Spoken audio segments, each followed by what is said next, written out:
છેલ્લા કેટલાય દિવસોથી અમરેલીમાં જે દલિત યુવકની હત્યા કરવામાં આવી તે મુદ્દો ટોક ઓફ ધ ટાઉન છે અને એ મુદ્દા પર સતત કોંગ્રેસના વડગામના ધારાસભ્ય જિગ્નેશ મેવાણી મેદાનમાં હતા અને તેમની નારાજગી પણ તે સમય સામે આવી હતી કે આખી કોંગ્રેસ કંઈ પણ બોલવાનું ઇનકાર કરી રહી છે, મૌન બેઠી છે. કેટલાય દિવસોથી જિગ્નેશ મેવાણી એ પીડિત પરિવારો સાથે ઊભા છે અને ન્યાયની માંગણી કરી રહ્યા છે. ત્યારે તેમનું કહેવું એવું પણ હતું કે કોંગ્રેસ જે પાયલ ગોટી મુદ્દે સતત બોલી રહી હતી, આ જ અમરેલીના નેતાઓ જે સતત પાયલ ગોટીને કારમાં બેસાડીને ફેરવી રહ્યા હતા અને એને ન્યાય અપાવવાની માંગણી કરી રહ્યા હતા, ઝઝૂમી રહ્યા હતા, લડી રહ્યા હતા, પરંતુ આ જ નેતા કોંગ્રેસના જે દિગ્ગજ નેતા છે જે પાયલ ગોટી સમયે મેદાનમાં હતા તે આ ઘટના પર મૌન છે. સતત જિગ્નેશ મેવાણીની નારાજગી છે કોંગ્રેસના નેતાઓ સમક્ષ પણ હતી અને એ હવે ઉડીને આંખે પણ વળગી રહી હતી. અને જિગ્નેશ મેવાણીએ ગુજરાત તકના તો ખાસ ઇન્ટરવ્યૂમાં કંઈ પણ દીધું હતું કે હું કોંગ્રેસના નેતાઓથી નારાજ છું, સ્પેશિયલી અમરેલીના જે નેતાઓ છે, દિગ્ગજ નેતાઓ છે, પરેશ ધાનાણી હોય, જેનીબેન ઠુમ્મર હોય, પ્રતાપ દુધાત હોય, આ તમામ નેતાઓથી જિગ્નેશ મેવાણી નારાજ નજર આવી રહ્યા હતા. ત્યારે હવે લાગે છે કે કોંગ્રેસ થોડી જાગી છે અને લાગી ગયું છે એમને કે જિગ્નેશ મેવાણી તો ખૂબ જ રિસાઈ ગયા છે અને એટલા માટે હવે પોસ્ટની તેમને શરૂઆત કરી છે. ન્યાય અપાવવાની તેઓ માંગ કરી રહ્યા છે અને આખરે હવે કોંગ્રેસ તરફથી પ્રતિક્રિયા આવવાની શરૂઆત છે એ આ ઘટના પર થઈ ચૂકી છે. એવામાં બસ થોડાક જ ક્ષણો પહેલાં જેનીબેન ઠુમ્મરે ફેસબુક પર આ પોસ્ટ મૂકી છે જે મારા સહયોગી જયમીન આપને બતાવી રહ્યા છે અને એની સાથે સાથે જે આખો ઘટનાક્રમ હતો તેનો વિડીયો પણ તેમને પોસ્ટ કર્યો છે. સૌથી પહેલાં આપણે પોસ્ટ વાંચી લઈએ જે જેનીબેન ઠુમ્મરે લખી છે. ફેસબુકમાં તેમને લખ્યું છે કે અમરેલીના ઝરખિયા ગામે દલિત યુવાન નિલેશભાઈ રાઠોડની હત્યા થઈ, જે ખૂબ જ દુઃખદ છે. ગુજરાતમાં કાયદો અને વ્યવસ્થા જાળવવામાં સરકાર સદંતર નિષ્ફળ નીવડી છે. અમરેલી પોલીસ દ્વારા આ બનાવની તટસ્થ તપાસ કરી આરોપીઓને કાયદાની જોગવાઈ મુજબ કડકમાં કડક સજા થવી જ જોઈએ, જેથી કરીને ભવિષ્યમાં આવું કૃત્ય કરવાની હિંમત કોઈ કરી ન શકે. ન્યાયની લડાઈમાં હંમેશા ન્યાયના પક્ષે રહ્યા છીએ અને લડ્યા છીએ. ભવિષ્યમાં પણ હંમેશા ન્યાયના પક્ષે રહીશું. ખેર, આમાં જોવા જેવી વાત છે કે આટલા દિવસો પસાર થઈ ગયા છે ત્યારે હવે જેનીબેન જાગ્યા છે અને ન્યાયની તેઓ માંગણી કરી રહ્યા છે.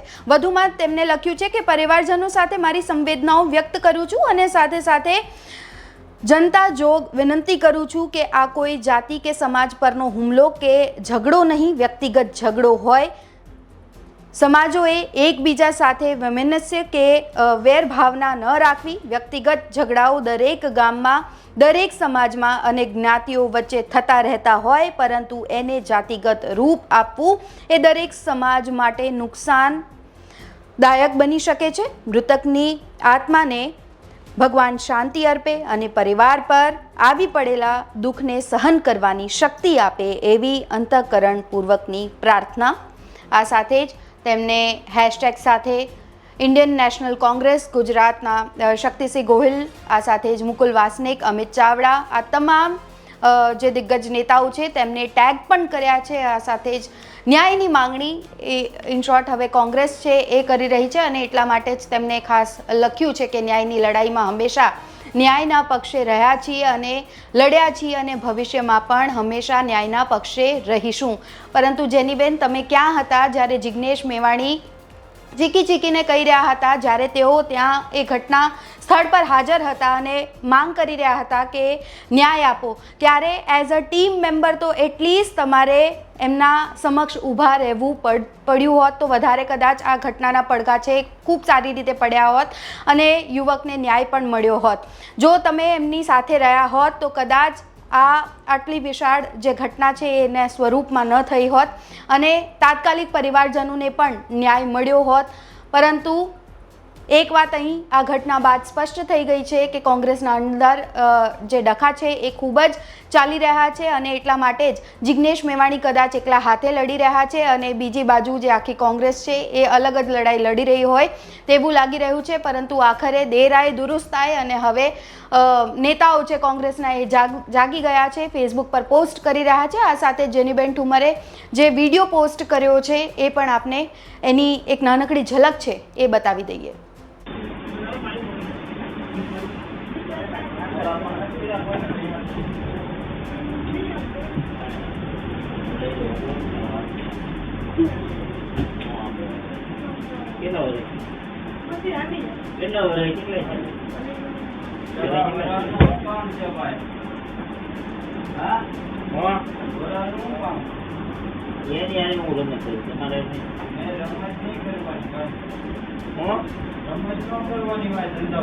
મજાક મસ્તી કરતો હોય એમાં તમને શું વાંધો હોય ને?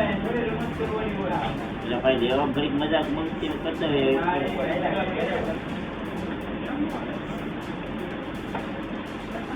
હોય તાવીસો પણ કેમ ભાઈ તાવીસો હું કરું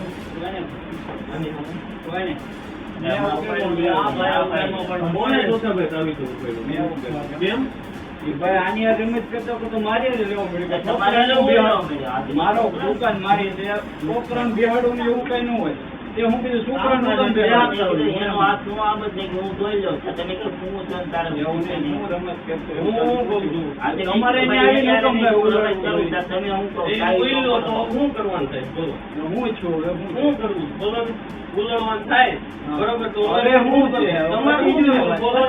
બતાવી નથી બોલો શું કરવું તમે કહો શું કરવું હું કરું કેટલું શું કરવું બોલો એક મિનિટ બેટા તારી યાર કઈ અરે તમે કરવું બોલો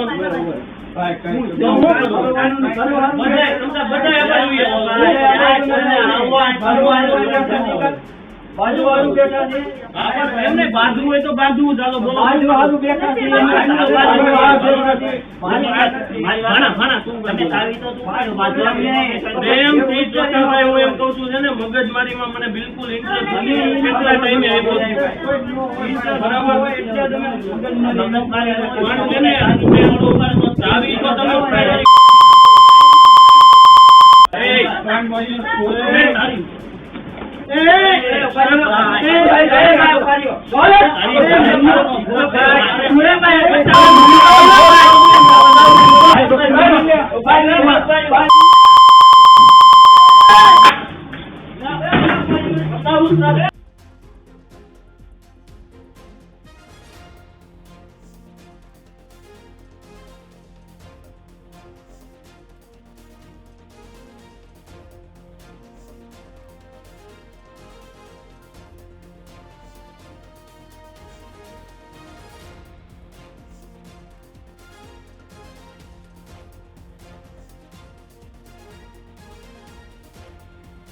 તો છેલ્લા કેટલાય દિવસોથી જિગ્નેશ મેવાણી જે પોતાની સમસ્યાને વાચા આપી રહ્યા હતા, કહી રહ્યા હતા, ગુજરાત કોંગ્રેસને કહી રહ્યા હતા, નારાજગી વ્યક્ત કરી રહ્યા હતા, એ તમામ જે માહિતી હતી એ ગુજરાત તક આપના સુધી પહોંચાડી રહ્યું હતું અને એવું જ લાગી રહ્યું છે કે ગુજરાત તકના તમામ વિડીયોઝ જોયા બાદ હવે કોંગ્રેસના નેતાઓ જાગ્યા છે અને જિગ્નેશ મેવાણીને સાંભળવા માટે તૈયાર થયા હોય એવું લાગી રહ્યું છે। પરંતુ માત્ર ને માત્ર ફેસબુક પૂરતું નહીં, ગ્રાઉન્ડ લેવલ ઉપર પણ તેમની સાથે રહે તેવી અમે પણ આશા રાખીને બેઠા છીએ। અત્યારે આ રિપોર્ટમાં બસ આટલું જ। ગુજરાતના તમામ મહત્વના સમાચાર જોવા માટે અને જાણવા માટે આપ જોડાયેલા રહો ગુજરાત તક સાથે। નમસ્કાર।